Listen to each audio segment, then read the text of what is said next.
Application of derivatives में बहुत सारे टॉपिक्स होते हैं। टेंजेंट, नॉर्मल एप्लीकेशंस, अप्रोक्सीमेशन, बहुत सारे टॉपिक्स हैं।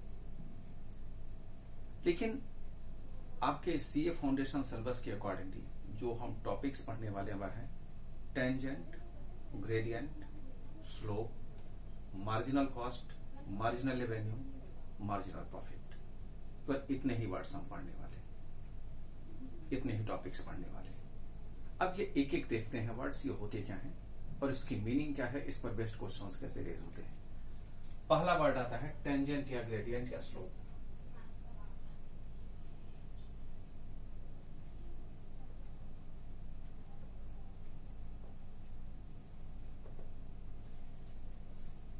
dy बाई डी एक्स को ही स्लोप या ग्रेडियंट कहा जाता है।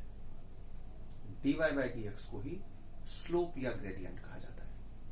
अब अगर किसी भी फंक्शन को हम y equal to F X मानते हैं तो इसके स्लोप या ग्रेडियंट को हम डिनोट करेंगे dy बाई डी एक्स से, क्योंकि y एफ एक्स के इक्वल है तो इसे अगर हम चाहें तो f डैश एक्स से भी डिनोट कर सकते हैं, या इसे अगर हम चाहें तो y1 से भी डिनोट कर सकते हैं।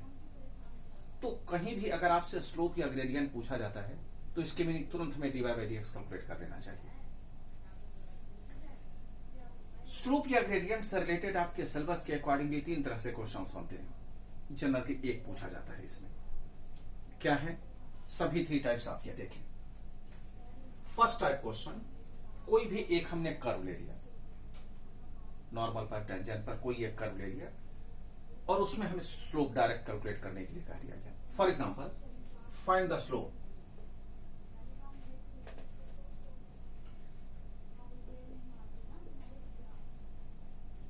find the slope of the curve y equals to, या ये लिख लें, X square plus Y square equals to 0 at 1,4। अब ये 1,4 जो पॉइंट्स दिए गए हैं, इन्हीं पॉइंट्स पर हमें इस कर्व का स्लोप निकालना है या ग्रेडियंट निकालना है। ये जो पॉइंट्स दिए गए हैं ये क्या है, पहला एक्स एक्सेस एक्स की वैल्यू है और दूसरा वाई एक्सेस वाई की वैल्यू है। इन पॉइंट्स के जगह पर हम एक वर्ड और भी यूज कर सकते हैं 1 और 4 के जगह पर। इसे कहते हैं एब्सिस का और इसे कहते हैं ऑर्डिनेट्स। एक्स एक्सेस पर जो पॉइंट्स दिए जाते हैं उसे एब्सिस का कहा जाता है और जो वाई एक्सेस पर पॉइंट्स दिए जाते हैं उसे ऑर्डिनेट्स कहा जाता है। तो ये वर्ड्स भी यूज किए जा सकते हैं। इफ एब्सिस का इज 1 एंड ऑर्डिनेट इज 4। तो इसमें कंफ्यूज ना करें, इसकी मीनिंग केवल एक्स और वाई की वैल्यू की मीनिंग ही है। तो अब क्योंकि हमसे स्लोप पूछा गया है, तुरंत हमें dy बाई डी एक्स इसका डेरिवेटिव फाइंड कर लेना चाहिए। तो 2x plus 2y dy by D X equals to 0, यहां है 0 ही लिख दिया। यह भी पॉसिबल है इक्वल्स टू a स्क्वायर कर दिया जाता, लेकिन इसका भी डिफरेंशिएशन 0 ही आता। Therefore dy by D X equals to क्या रहा, minus 2x divided by 2y। 2 एक दूसरे से कैंसिल करने के बाद dy बाई डी एक्स की वैल्यू हम पा जाते हैं माइनस एक्स बाई वाई। और क्योंकि dy बाई डी एक्स जिसे हम स्लोप कह रहे हैं वह 1 और 4 पर पूछा गया है, तो dy बाई डी एक्स 1,4 पर यह हमने चेक कर लिया -1/4। यही आपका आंसर है। हमने इस एग्जांपल में क्या देखा कि हमसे डायरेक्ट स्लोप पूछा गया था, पॉइंट्स भी दिए गए थे, हमने उसे यूज करके स्लोप की डायरेक्ट वैल्यू निकाल ली। लेकिन सेकेंड टाइप क्वेश्चन कैसे होगा वो भी जरा हम देख लेते हैं। Second type question, if the slope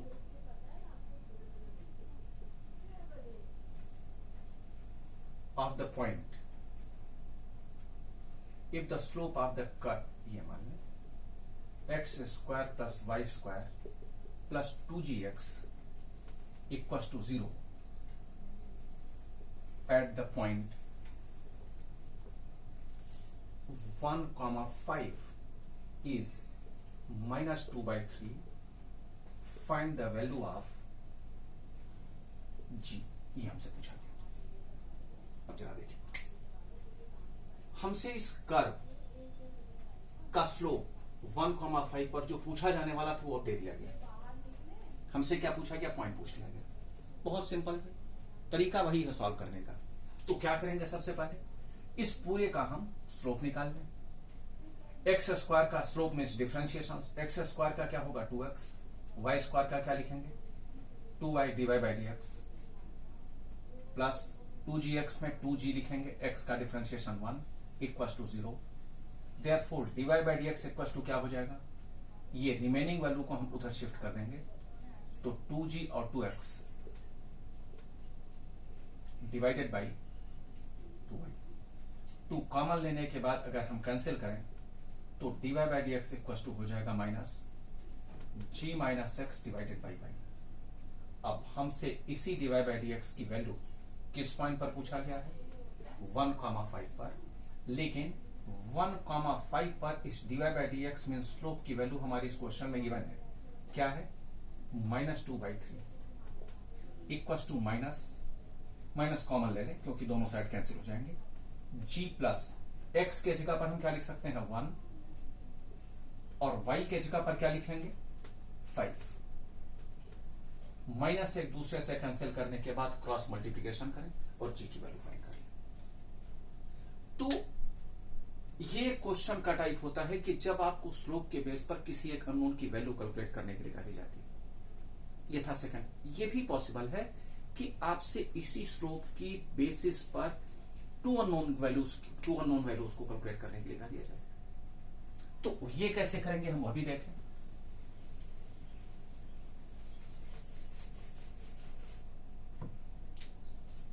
If the slope of the curve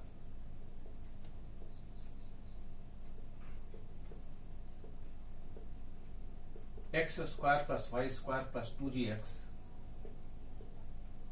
plus 2fy equals to 0 at 2,3 is -3/5, find the values of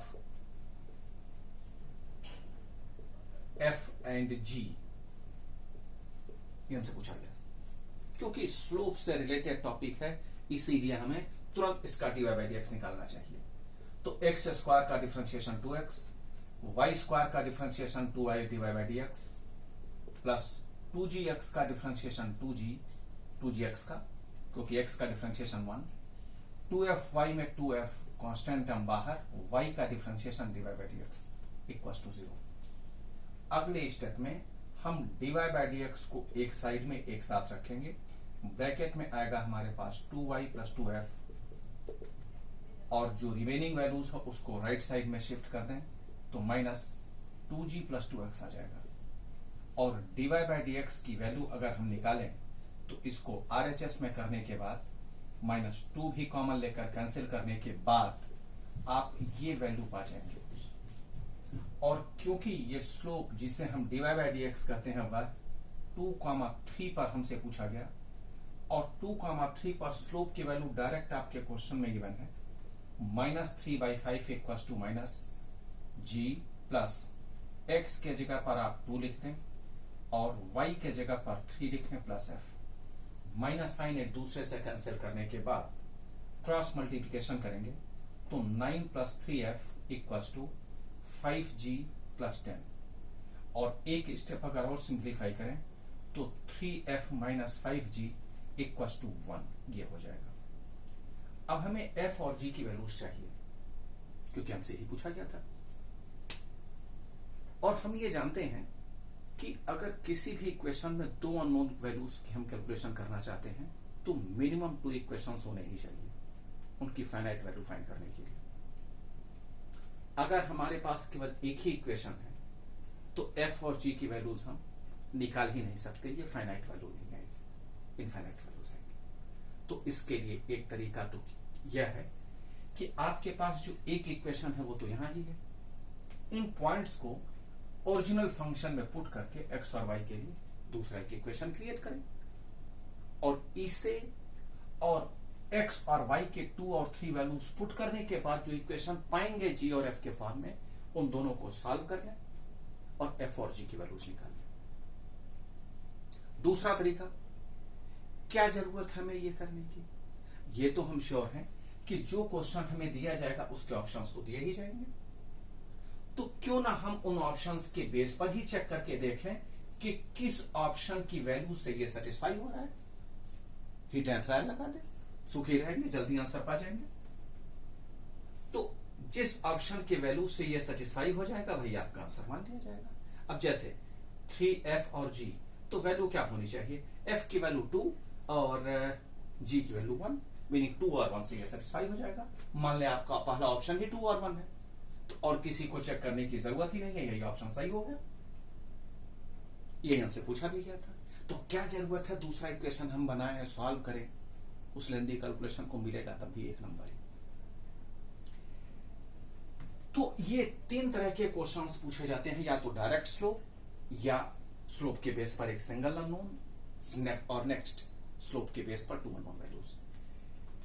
एक बड़ा पॉपुलर क्वेश्चन है, उसे भी आप देखें, उसके बाद हम आगे चलते हैं।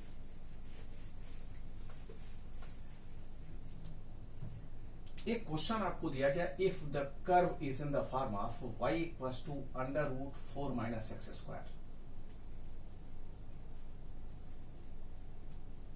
एक कर्व दिया गया है y इक्वल्स टू 4 - x²।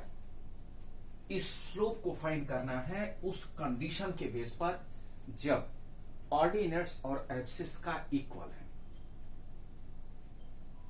मेरा क्वेश्चन सुने एक बार फिर। हमें इस कर्व का स्लोप निकालना है इस कंडीशन पर जब इस कर्व के एब्सिस का और ऑर्डिनेट्स इक्वल है। एब्सिस का और ऑर्डिनेट्स की मीनिंग क्या है? x और y। इसकी मीनिंग x और y दोनों इक्वल है। अब अगर x और y दोनों इक्वल हैं तो उस केस में हम y के जगह पर x भी तो लिख सकते हैं। इसकी मीनिंग हमारे पास ये कर्व इस फॉर्म में भी आ सकता है। चेक करके देखें, क्योंकि क्वेश्चन में यही तो कंडीशन गिवन है, ऑर्डिनेट्स और एब्सिस का इक्वल है। तो अब अगर ये इक्वल है, स्क्वायरिंग बोथ साइड्स करने के बाद क्या आ जाएगा? x² equals to 4 - x²। Squaring both sides करने के बाद इसको अगर शिफ्ट करते हैं तो 2x² equals to 4, x² equals to 2, और x की वैल्यू क्या होगी? √2। अब x की वैल्यू जो √2 हम पा चुके हैं, उस x के बेस पर अब y की वैल्यू निकालना। देखिए y की वैल्यू भी निकल जाएगी। If x equals to √2, then y equals to √4 x की वैल्यू √2 है तो x² की वैल्यू क्या हो जाएगी? 2, 4 - 2, तो इसकी मीनिंग y भी √2 आ गया। इट मीन्स हमें जो पॉइंट्स मिल गए स्लोप निकालने के लिए वो क्या मिले? √2 एंड √2, ये पॉइंट्स मिल गए। अब तो हम इजिली स्लोप निकाल सकते हैं। कैसे निकालते हैं? स्लोप की मीनिंग dy/dx, और y की वैल्यू अगर ये गिवन है तो dy/dx हम तुरंत निकाल लेंगे। क्या होता है?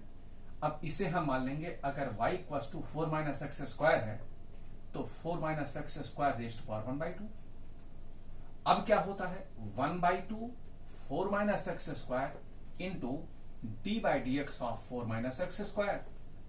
तो अगले स्टेप में हम लिख लेंगे 1/2, अच्छा पावर 1 - 2 ये भी हो जाएगा 4 - x² raise to power -1/2 into 4 का तो डिफरेंशिएशन 0 होगा और इसका डिफरेंशिएशन होगा -2x। तो 2 एक दूसरे से कैंसिल करने के बाद फाइनली हम वैल्यू जो पाएंगे वो पाएंगे x डिवाइडेड बाई √, क्योंकि ये -1/2 नीचे जब आएगा तो √, हो जाएगा 4 - x²। ये है dy/dx जिसे हम स्लोप कहते हैं उसकी वैल्यू। लेकिन हमसे तो स्लोप इस पॉइंट पर पूछा गया ना, तो अब हम x और y की इन्हीं वैल्यूज को पुट कर देते हैं। √2 तो अब ये वैल्यू क्या हो जाएंगी? यहां हो जाएगा √2 और डिवाइडेड बाई √4 - x² के जगह पर आ जाएगा 2, meaning √2 divided by √2। Finally answer आप पाएंगे 1। तो ये क्वेश्चन एग्जाम में पूछा जा चुका है। इस तरह के भी क्वेश्चंस क्रिएट किए जा सकते हैं, पूछा जा सकता है। तो जनरली टेंजेंट और स्लोप से रिलेटेड इसी तरह के क्वेश्चंस बनते हैं। पैटर्न सीख लें, सारे क्वेश्चंस कंप्लीट हो जाएंगे। अब हम चलते हैं मार्जिनल कॉस्ट, मार्जिनल रेवेन्यू और मार्जिनल प्रॉफिट। देखिए ये 3 वर्ड्स, रेवेन्यू, कॉस्ट और प्रॉफिट, ये तीनों इकोनॉमिक्स के वर्ड्स हैं, बिजनेस वर्ड्स कर सकते हैं। ये क्या होते हैं जरा हम इसे पहले देख लेते हैं। Cost function, there are 2 types of costs, fixed cost and variable cost. Fixed cost क्या होता है? ऐसे किसी भी फंक्शन को हम कॉस्ट फंक्शन मान लेते हैं जिसका डायरेक्ट आउटपुट से कोरिलेशन नहीं होता। फॉर एग्जांपल बिल्डिंग्स, मशीनरी, ये सभी फिक्स्ड कॉस्ट में आते हैं। फिक्स्ड कॉस्ट का डायरेक्ट आउटपुट से कोरिलेशन नहीं होता। वेरिएबल्स कॉस्ट क्या होते हैं? जो डायरेक्ट आउटपुट से ही इफेक्टेड होते हैं। For example raw materials, man hours, ये सभी होते हैं। अगर हम एक्स आउटपुट मानते हैं तो फिक्स्ड कॉस्ट को हम डिनोट करते हैं एफएक्स और वेरिएबल्स कॉस्ट को हम डिनोट करते हैं वीएक्स। और टोटल कॉस्ट फंक्शन जिसे हम रिप्रेजेंट करते हैं सीएक्स से, इस तरह से लिखें, समझना आसान हो जाएगा। फिक्स्ड कॉस्ट इसे हम डिनोट करेंगे एफएक्स से और वेरिएबल कॉस्ट इसे डिनोट करेंगे वीएक्स से, और कॉस्ट फंक्शन जिसे सीएक्स कहा जाता है equals to FX plus VX होता है।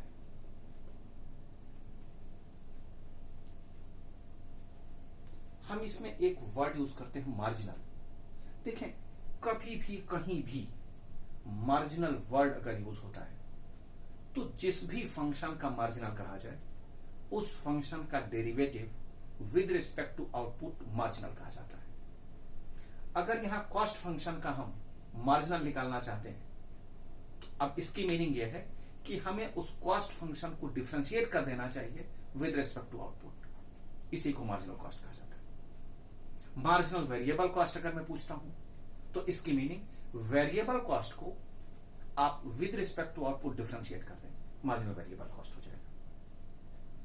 तो अब किस तरह से हम मार्जिनल की वैल्यू एक एग्जांपल से हम और अच्छी तरह से समझते हैं। मान ले कोई एक हमें कॉस्ट फंक्शन दिया गया। मैं आपको 2 तरह के कॉस्ट फंक्शन को यहां डिफाइन कर रहा हूं। देखें, 2x² प्लस 100x माइनस 150। एक दूसरा कॉस्ट फंक्शन दिया गया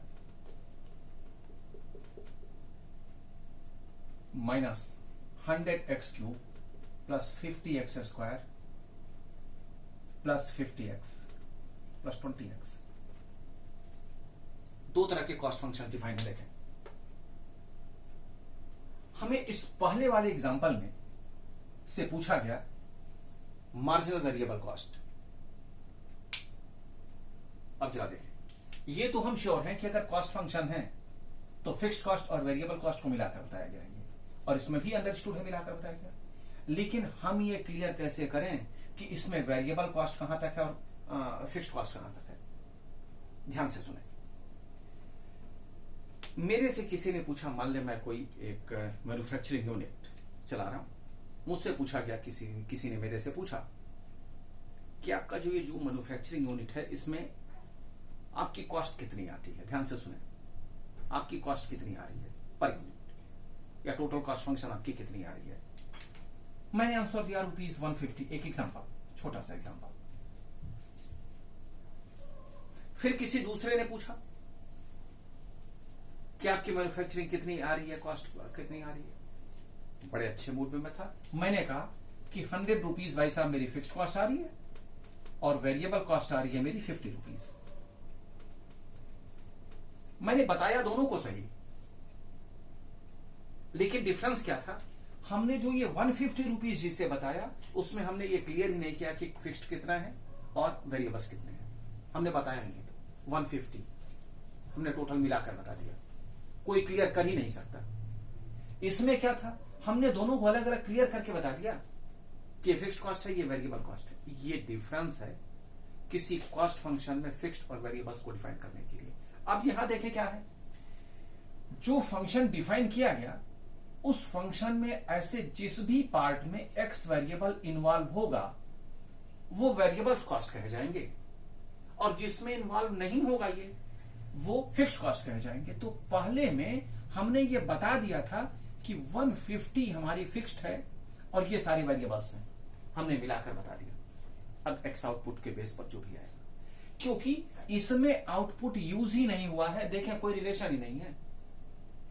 ये था ये एग्जांपल जो फिक्स्ड और वेरिएबल को हमने अलग अलग किया था। इसमें क्या था, हमने इसमें फिक्स्ड और वेरिएबल अलग अलग किया ही नहीं, तो ये एग्जांपल इसका है, हम इसमें क्लियर कर ही नहीं सकते। तो ये डिफरेंस होता है। हमसे इस एग्जांपल में कभी भी मार्जिनल वेरिएबल कॉस्ट पूछा ही नहीं जाएगा, हमसे इसी एग्जांपल में पूछा जा सकता है। क्यों? क्योंकि उसमें फिक्स्ड और वेरिएबल्स डिफाइंड हैं। हमसे इस एग्जांपल में हमेशा कॉस्ट फंक्शन ही पूछा जाएगा या मार्जिनल कॉस्ट ही पूछा जाएगा। तो ये ध्यान रहे। अच्छा, एक वर्ड और भी यूज किया जाता है इसमें, एवरेज कॉस्ट। बड़ा सिंपल सा, एवरेज कॉस्ट की मीनिंग क्या है? कॉस्ट फंक्शन को with respect to output divide कर दें। कॉस्ट फंक्शन को जो आउटपुट आपके क्वेश्चन में दिया गया, जैसे इस एग्जांपल में एक्स आउटपुट है तो एक्स आउटपुट से डिवाइड कर दें, एवरेज कॉस्ट आ जाएगी। मार्जिनल एवरेज कॉस्ट क्या हो जाएगा? एमएसी। तो उसको हम उस एवरेज कॉस्ट को डिफरेंशिएट कर देंगे। मार्जिनल कॉस्ट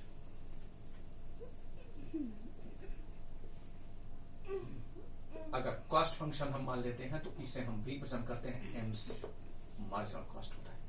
और इसकी meaning derivative with respect to output of cost function, यही होता है मार्जिनल कॉस्ट। और डिफरेंशिएशन करना आप जानते हैं, बहुत लेंदी डिफरेंशिएशन है नहीं, बेसिक आपको मिलेंगे, उसी को आप डिफरेंशिएट कर देंगे। एक्स से ही रिलेटेड सारे आउटपुट मिलते हैं तो कैलकुलेशन इजी होगी आपकी। अच्छा, हम आगे चलते हैं। रेवेन्यू फंक्शन,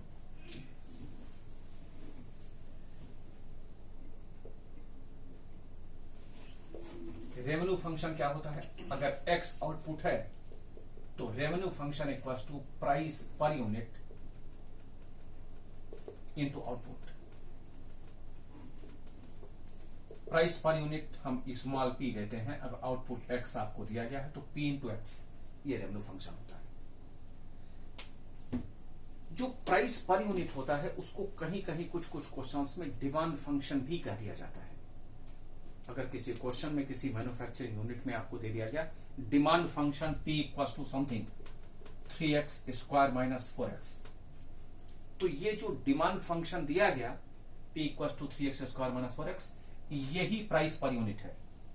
और उसको हम अगर आउटपुट से मल्टीप्लाई कर देंगे तो ये रेवेन्यू फंक्शन बन जाएगा हमारा, meaning 3x square minus 4x into x, this is revenue function. और एक बार फिर अगर हमसे मार्जिनल रेवेन्यू पूछा जाता है तो marginal revenue MR equals to derivative with respect to output of RX, revenue function, यह हो जाता है margin. Profit function revenue minus cost, ये हम सभी बहुत अच्छी तरह से जानते हैं। और अगर मार्जिनल प्रॉफिट हमसे पूछा जाता है तो विद रिस्पेक्ट टू आउटपुट जो भी हम प्रॉफिट फंक्शन पाएंगे उसी को डिफरेंशिएट कर देंगे, मार्जिनल प्रॉफिट आ जाएगा। तो प्रॉफिट फंक्शन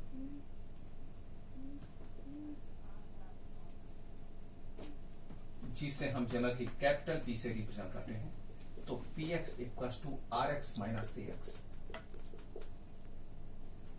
और अगर हमसे मार्जिनल प्रॉफिट पूछा जाता है